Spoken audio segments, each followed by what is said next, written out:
de la ciudad.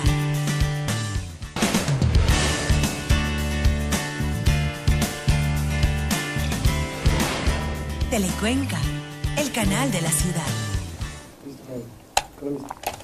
Y bien, estamos de regreso. Esperamos que todo esté bien con el audio. No sé si me confirman. A ver si estamos todo en orden. Pues muy bien, gracias. Nosotros hoy recibimos una gratísima visita. Bueno, el día de hoy pude ponerme en contacto a los años. Jorge, está mal ubicado ahí. Si me puede ayudar con la cámara. Gracias.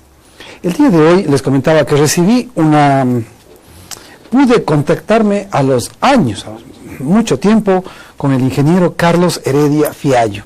Pues yo le conozco desde hace muchos años, he sido siempre un admirador de su gestión, de su tarea, un hombre lleno de ideas, lleno también de criterios muy positivos y que ha estado formando parte de muchos observatorios, pero sobre todo ha estado siendo parte de la Comisión Nacional Anticorrupción.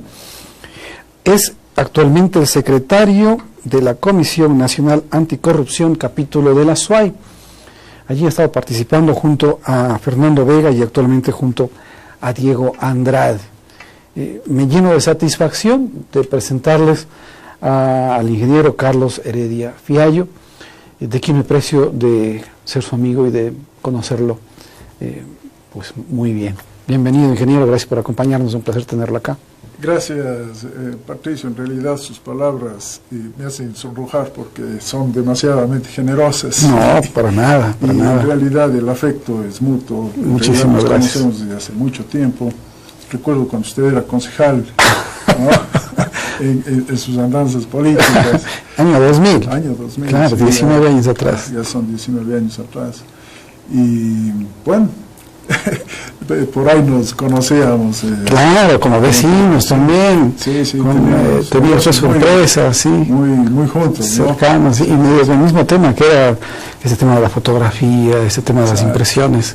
Claro, a veces uno se vanagloria o trata de demostrar una falsa modestia, así, pero no, yo sí me jacto de haber sido el introductor aquí en el Ecuador de lo que es la gigantografía. Claro, claro, el único que imprimía. Claro, estos son 20 años. Sí, sí.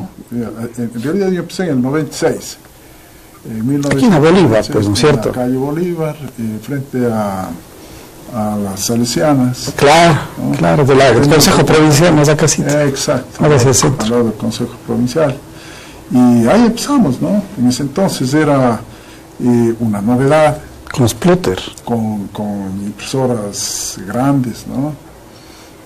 Era una novedad, la tecnología de esa época, ¿no?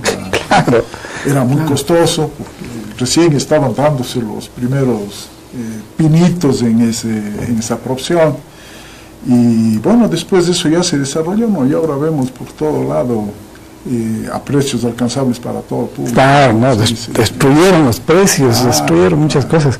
Bueno, un emprendedor usted, pero el riesgo era iniciar con esto, ¿no? Porque había que hacer papeles grandes, si se dañaba era costoso, ver que todo esté bien, la calidad del archivo imprimir. Había que tener mucho cuidado, se necesitaba en realidad una experticia en el proceso de escaneo, en el diseño y todo. Yo recuerdo que en esa época estaban empezando los estudiantes de diseño en la Universidad de la SUAY y tenía pues a todos los estudiantes ahí en mi taller, ¿no? Haciendo sus prácticas, sus ejercicios y viendo ellos en vivo lo que aprendían en la teoría, ¿no?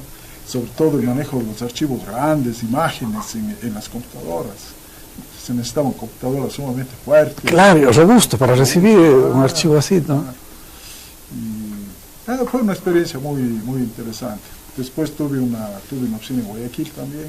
Esto en Guayaquil. Estuve en Guayaquil, ahí introduje también la gigantografía. No, pero es un mercado mucho mejor el de Guayaquil. Claro. Estuve yo justo en la época del feriado bancario y obviamente los mejores clientes eran los bancos que estaban mal, porque hacen mucha publicidad. Sí, sí, claro, se puede mandar a hacer la publicidad también. Sí, sí, sí.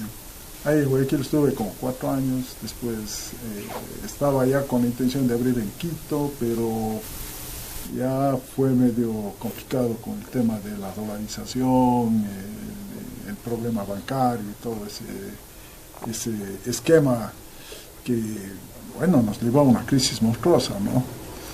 Entonces, mejor otros amigos lograron abrir allá en Quito y ahí se desarrolló la gigantografía. Sí, sí, fue una experiencia sumamente interesante. Ahora, esta gestión de primero ser un empresario, ir avanzando, le vuelve también a usted un ciudadano que empieza a tener más preocupación de lo que pasa alrededor.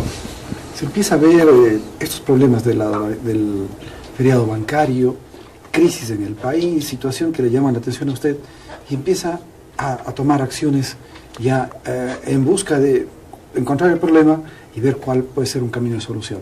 ¿Cómo se introduce usted entonces en este camino de los procesos hoy llamados de corrupción, anticorrupción en el país? Permítame hacer una analogía para ilustrar con palabras simples lo que sucede, no solo en el país, sino en el mundo en general, ¿no? Hay un arquitecto que diseña un edificio, ¿no? Y en ese diseño pues están los planos, y están las especificaciones, y está todo ya señalado de cómo tiene que construirse ese edificio. Claro, la obra.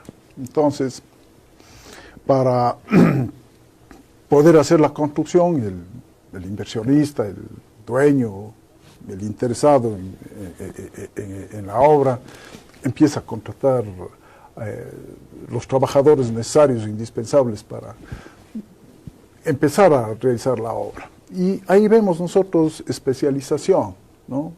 Entonces hay el operario que hace los cimientos, el ayudante que le pasa las cosas, el albañil que prepara la mezcla, el que pone las piedras, el que pone los ladrillos, y se va construyendo el edificio, ¿no? Pero de pronto viene un arquitecto nuevo y dice, no, esta pared no debería ser así, sino tiene que inclinarse un poquito más. ¿Para qué? Para que pueda entrar más gente, ¿no? Claro, entonces empieza a hacer la pared medio inclinada, ¿sí? ¿No? Y después viene otro y dice, no, está mal, porque esa pared se va a caer, hay que volverle a poner recta, pero ya no le enrectan desde la base, sino desde arriba, y empiezan a construir desde arriba. Bueno, llega un momento en que, y así se va construyendo el edificio con entradas y con salidas, y se compara con el plano original, y resulta que ha sido totalmente diferente. Eso es lo que pasa en la sociedad. Eso pasa en Europa, pasa en Estados Unidos, pasa aquí en el Ecuador. En esos países, en los países desarrollados, en los países del tercer mundo, tienen bases más sólidas en la infraestructura, en los cimientos. Nuestros cimientos son un poco endebles, ¿no? Acuérdese todo el proceso histórico de formación de la República, ¿no? Empezamos con un ánimo enorme en la formación de la Gran Colombia, luego la división y todo el proceso histórico por el que pasan muchos presidentes y caen y vuelven a ponerse y suben, y, en fin. Cada vez que hay un problema social, esa pared de ese edificio se inclina, se va inclinando, se va inclinando y se va inclinando. Y hemos llegado a un momento en el cual ya el peso de lo que está encima de esa pared inclinada va a hacer que se fracture, que se rice. Y creo que hemos llegado a ese punto. De tal naturaleza es esa ruptura que vemos hoy día como nunca antes. Un presidente huido, ¿no? Con 20 y pico de juicios atrás, un vicepresidente preso, ministros en la cárcel y una cantidad de gente que se encuentra huida. Y eso que se ha levantado solamente una partecita, una olla muy pequeña de todo lo que, ese entramado que se gestó en los últimos 15 años. Y si destapamos una olla más grande y revisamos más atrás hasta inicios de este siglo, probablemente no va a quedar mucha gente disponible para seguir ocupando cargos públicos, porque en realidad los procesos de abuso del poder, los procesos de abuso de los dineros públicos, esos procesos de abuso de los bienes del Estado, ha sido una constante que no se compadece con el gran espíritu que adorna la sociedad ecuatoriana. Esta analogía con el arquitecto que tiene un diseño específico de la sociedad y la construcción a través de operarios especializados, tiene también mucha analogía con el papel que nos corresponde jugar a cada uno de nosotros. En el proceso de construcción de una sociedad de justicia y de desarrollo y digamos, pacífica, ¿no?, de este mundo pacífico que es el anhelo de todos, cada uno de nosotros somos un pequeño bloquecito, un pequeño ladrillo que encaja en cada una de esas partes de ese edificio. De acuerdo a nuestra propia personalidad, de acuerdo a nuestra propia individualidad. Entonces, nosotros vamos a ser parte de esa gran construcción, y en realidad somos parte de esa gran construcción. Y cada uno de nosotros, cada ciudadano, tiene una responsabilidad que afecta directamente esa gran construcción, ese edificio que está allí. Entonces, de acuerdo a mis propias capacidades y a mi propio entendimiento, a mi propia personalidad, a mi propia individualidad, yo ocupo un espacio muy específico en ese gran edificio que es la sociedad. Usted ocupa el suyo, los compañeros que le colaboran aquí en el canal ocupan el suyo, y esa unión hace posible que se construya este gran edificio. Lamentablemente, hay personas que no hacen bien la mezcla. Lamentablemente hay gente que no usan bien la plomada. Hay personas que no usan bien el cincel. Hay personas que usan con demasiada fuerza el martillo. Y en vez de construir armónicamente esa sociedad, lo que vemos es un deterioro y una destrucción que impide precisamente ese avance y ese desarrollo. En este punto yo quisiera desarrollar un axioma que deberíamos tener todos presentes, ¿no? Alguien decía, la sociedad se nutre del espíritu y el espíritu se nutre de la moral y de la ética. Con ese proceso de avance y desarrollo de los derechos humanos, con ese proceso de formación de la Carta de las Naciones Unidas de los Derechos Humanos y su propagación por todo el mundo, no es extraño que hay mucha gente que ha hecho un uso excesivo de esa filosofía que lo que buscaba inicialmente es traerle paz al mundo. Acuérdense el origen de las Naciones Unidas, ¿no?, y de su Carta de los Derechos Humanos, buscaba precisamente eso. Podemos hacer nosotros la analogía del martillo, ¿no?, con esa capacidad que tenemos para decidir lo que está bien de lo que está mal, esa capacidad a la que le llamamos el discernimiento, ¿no? Cada uno de nosotros en nuestro ser interior tenemos esa facultad de calificar las cosas. Esto está bien y esto está mal. Pero esa calificación la hacemos en virtud a ese nutriente original de la sociedad. Como digo, el axioma, ¿no? La sociedad se nutre del espíritu y el espíritu de la moral y de la ética. Si tenemos nosotros una sociedad a la cual se le ha extraído el espíritu, a la cual se le ha extraído la moral, a la cual se le ha extraído la ética, ¿De qué se ¿qué nutre? sociedad estamos construyendo? ¿De qué se nutre? Claro, ¿de qué se nutre? ¿Sí? Y este es un proceso que se ve con mucha preocupación que viene ocurriendo, no solo en el Ecuador, sino en todos los países latinoamericanos especialmente, ¿no? Que se ha extraído del sistema educacional, del sistema educativo, gran parte de ese espíritu, gran parte de la moral, gran parte de la ética. Y además de extraerle del sistema educativo los principios básicos y fundamentales del buen ciudadano, ¿no?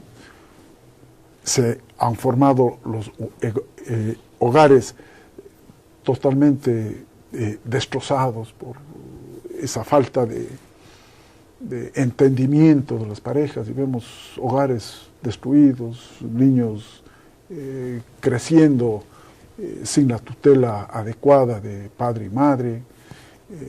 Vemos ahora cómo se impulsa con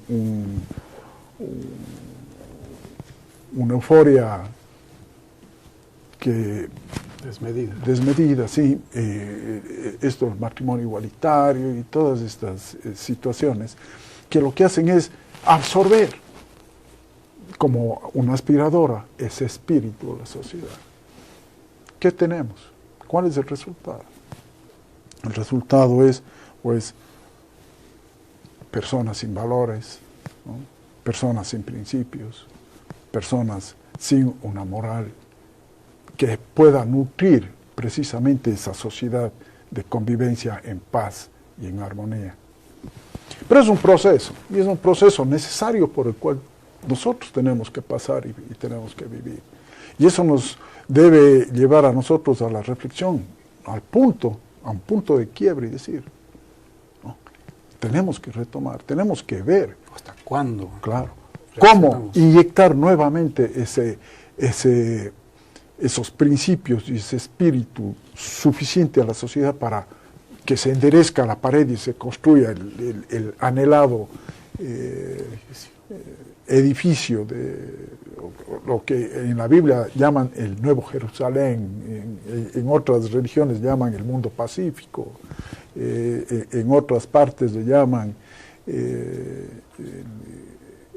la tierra pura, es decir, que ese es nuestro destino final.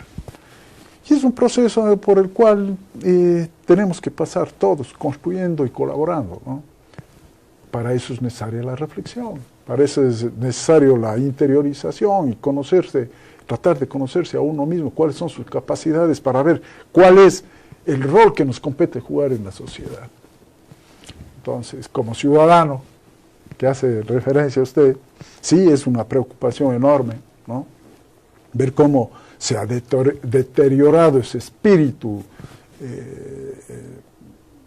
de valores, de moral, de ética. Y a pesar de esa preocupación, o con esa preocupación, vamos haciendo lo posible para ir corrigiendo los errores que cometen nuestros conciudadanos, que han sido o tienen la facilidad, se les ha dado la oportunidad de servir a la sociedad. Porque el servicio público, yo recuerdo cuando en la asamblea se discutía la nueva ley de servicio público, ¿no? Yo decía, en la discusión de esa importante ley que regula, pues, las actividades de quienes trabajan en el sector público, tiene que fijarse un objetivo básico, elemental, y tiene que fijarse un sentido general, pero fundamental, para orientar el direccionamiento de esa norma. El servicio público es una oportunidad. Claro. El servicio público es la oportunidad claro. que la mayoría de los ciudadanos No tienen. le otorgan a muy reducido grupo. Claro. Muy reducido grupo. ¿Para qué? Para que construya, ayude a dirigir esa construcción de ese gran edificio. Pero lamentablemente aquí no se ha llegado a tener la conciencia del sentir del servicio público, ¿no? Yo veo las nuevas autoridades aquí en Cuenca, ¿no? Entraron con un ímpetu enorme, ¿no? Con ese afán de servir. Pero han pasado ya 100 días y vemos cómo esa voluntad inicial está siendo doblegada por ese anquilosamiento de esas fuerzas que se mueven dentro del... Se ahoga en ese mar de intereses, ¿no? Un mar de intereses, claro. En donde mezquinos intereses. Claro, mezquinos. Es natural que cada uno... fuera que sea intereses públicos. Claro. ¿Dónde están los intereses públicos, no? Y vemos cómo por esos mezquinos intereses tenemos una ciudad que vive en el caos, ¿no? Con el tranvía ha pasado 5 años de una terrible afección a muchísimos ciudadanos que han visto cómo sus negocios, sus actividades, su vida ha sido afectada en una forma que no se compadece con todo el esfuerzo que estas personas han hecho a lo largo de su vida para que de pronto una decisión, yo diría que fuera del objetivo común que debía adornar a toda la ciudad, fue introducida y puesta por un mezquino interés político, y hoy tenemos los resultados allí, ¿no? Y que todavía no se ven completamente, porque cuando venga la factura, todos vamos a tener que pagar esa decisión mezquina que fue tomada ya hace 5 o 6 años, ¿no? De tal suerte que yo creo que estamos en un punto crucial de la historia. Un umbral, ¿no? ¿Sí? En el que tenemos que hacer una abstracción de muchas cosas, de reflexionar sobre muchos temas y empezar a meditar sobre a dónde nos llega la ambición, a dónde nos lleva la ambición, a dónde nos lleva la codicia, a dónde nos lleva esa intolerancia para el manejo de las cosas públicas, para el manejo de la educación, para el manejo de los bienes más preciados de los ciudadanos, que es su familia, ¿no? Yo creo que es hora de reflexionar muy profundamente sobre estos temas. Y esa reflexión, pues, afortunadamente, es hecha por muchos ciudadanos. Permítame aprovechar esta oportunidad para invitar a los conciudadanos y a su distinguida audiencia para que colaboren con la Comisión Nacional Anticorrupción, con sus denuncias, ¿no? Con sus inquietudes y con su voluntad de apoyar en esta lucha que es sumamente dura, orientada a combatir el abuso de los dineros y de los bienes públicos por parte de servidores que no merecen estar dirigiendo los destinos ni de la ciudad ni del país. Así es, sin duda una lucha fuerte, titánica. Ya incluso a nivel nacional tuvieron que soportar juicios penales, órdenes de prisión y todo por querer investigar, por decir las cosas malas que están ocurriendo y que sufren esa persecución, ¿no? Entonces es realmente de mucho valor de participar en estos espacios. Ahora, aquí en el Azuay usted está como secretario de esta Comisión Nacional Anticorrupción. ¿Quiénes son parte de la comisión? ¿Cuáles son los temas que están hoy tratando? ¿Cómo ve la ciudad? Bueno, en este momento tenemos en carpeta 11 temas que están siendo investigados, ¿no? Algunos de ellos están ya judicializados, ¿no? Vale la pena señalar que en el tema, por ejemplo, del tranvía, hay 2 denuncias que están tramitándose en la Fiscalía, ¿no? Están en su etapa de investigación y que han sido pues impulsadas por la Comisión. Por el estado en que se encuentra, pues no hay cómo decir muchas cosas al respecto, pero muy pronto la ciudadanía tendrá noticias sobre el tema. La Comisión ha estado muy pendiente de observar los procesos de contratación, ¿no? Procesos precontractuales, proceso contractual y de ejecución. Y en base a ciertos informes emitidos por la Procuraduría, pues se han presentado las acciones respectivas ante la Fiscalía Provincial. Esperemos que eso avance pues a un paso que sea digno de la ciudad, ¿no? Es decir, que tengamos pronto una investigación fiscal que sea contundente y eficaz, ¿no?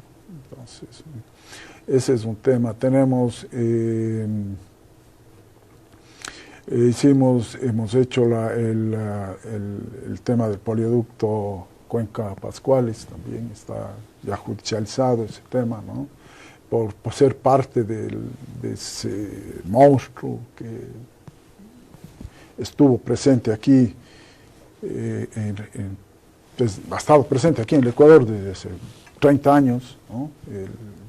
Odebrecht, por ser parte de esto está manejado en Quito, pero fue inicialmente la investigación, la iniciamos nosotros acá en la SUAY, y de la cual se dedujeron varios aspectos que tienen que ser revisados muy detenidamente por la Fiscalía.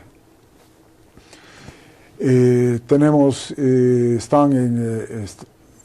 en etapa de recogitamiento, de obtención de información y de datos, varios temas relacionados con la vialidad en la SUAY, ¿no?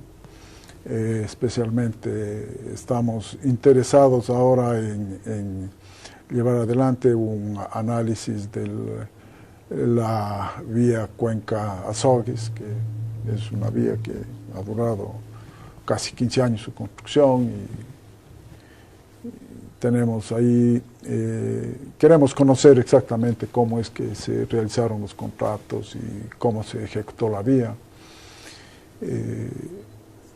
Es importante señalar que cuando la Comisión Nacional inicia una investigación, la investigación aspira a confirmar y a ratificar el estado de inocencia de quienes han participado en la contratación pública. Es decir, partimos nosotros con esa premisa, con la premisa de precisamente de que, claro, con la premisa de que la suscripción de los contratos y la obra pública emprendida por el sector público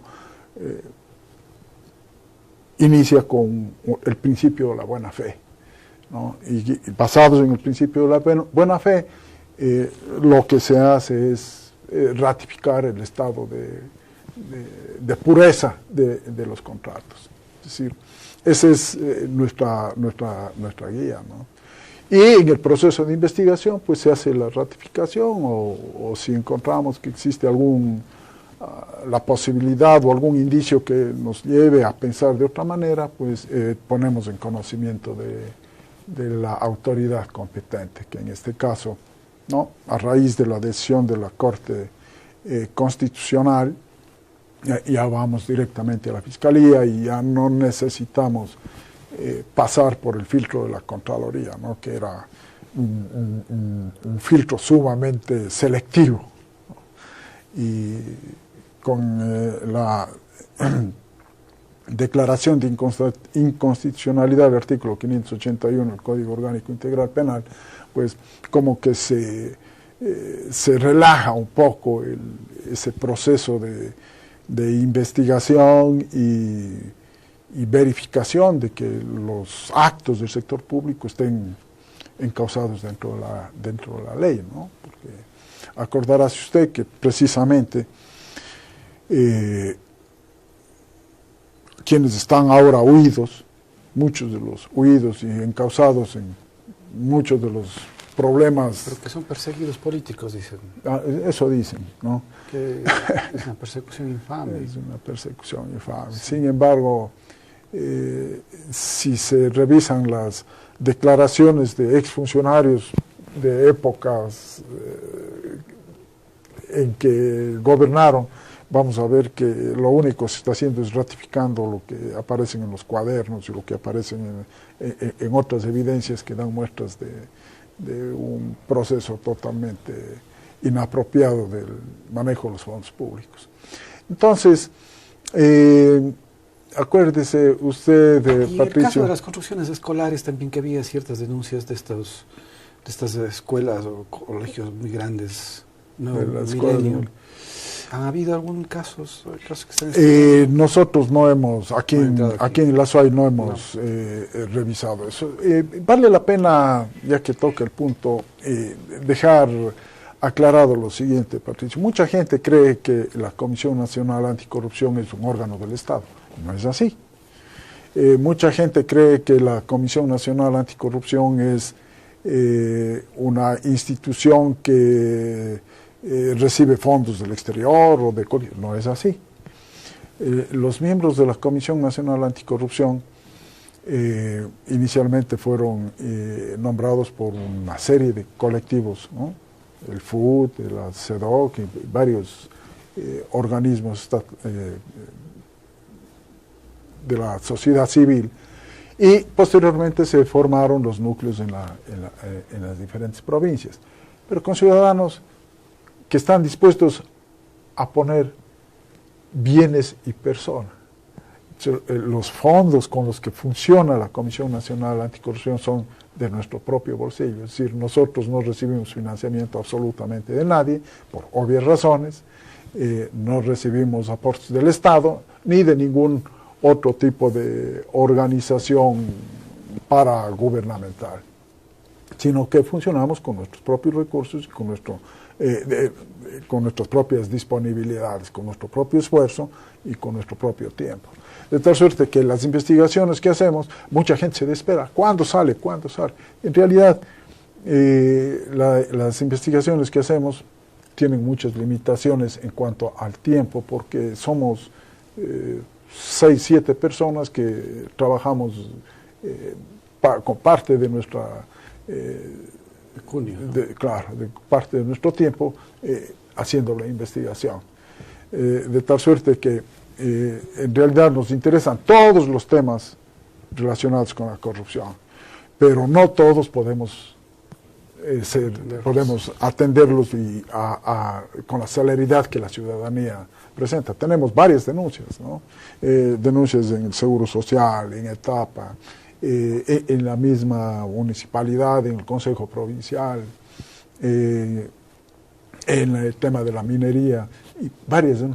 Pero no todos podemos coger y realizar una investigación inmediata, sino que vamos haciéndolo en la medida en que las fuerzas nos van dando. De tal suerte que lo único que quisiera recalcar es el hecho de que la voluntad es muy grande y el esfuerzo que hacemos también es bastante grande. Y todas las denuncias son bienvenidas y en su momento serán revisadas, analizadas y, de ser el caso, procesadas como deben serlo. Ahora, aquí en la ciudad de Cuenca, ¿en dónde los encuentran? ¿Cómo se ponen en contacto con ustedes? La comisión funciona en el piso 11 de la Cámara de Industrias.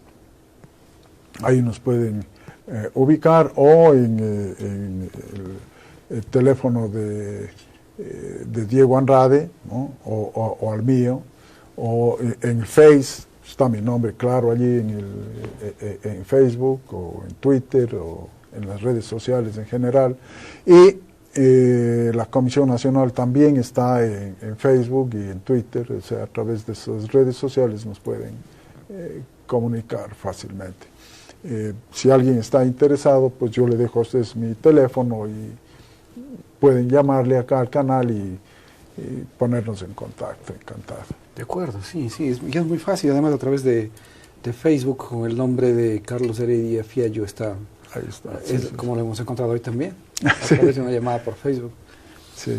Pues bien, estamos con el tiempo. Ingeniero Carlitos, se nos hizo muy corto este espacio, así es que quisiera más bien comprometerle a ver que nos acompañe en otro momento para destinar ya el tiempo completo a conversar de tantos temas, ¿no? Sin duda, usted tiene una visión de la vida muy diferente, otro concepto de las cosas, con una formación también fuerte en valores sobre todo, y en principios, y que nos contagia en cada una de sus expresiones, en cada una de sus participaciones.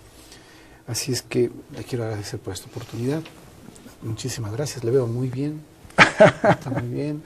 Sí, muchas gracias. Me ha dado mucha satisfacción de encontrarle, he disfrutado mucho de su compañía el día de hoy, y espero que nos acompañe nuevamente. A ustedes también, amigos, agradecerles, muchas gracias por darnos este espacio de llegar hasta sus hogares. No olviden, a partir de las 13:30 está Lorena Coronel con toda la información del día, y en la noche Mauricio Lupercio nos refresca toda la actualidad, y muy tempranito a las 7 de la mañana está María Eulalia Espinosa también con la información en Cuenca al Día. Conmigo hasta pronto, que pasen muy bien, gracias.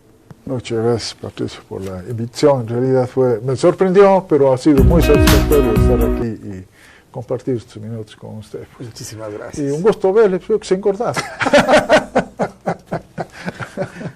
Gracias. Ya, pues, Patricio.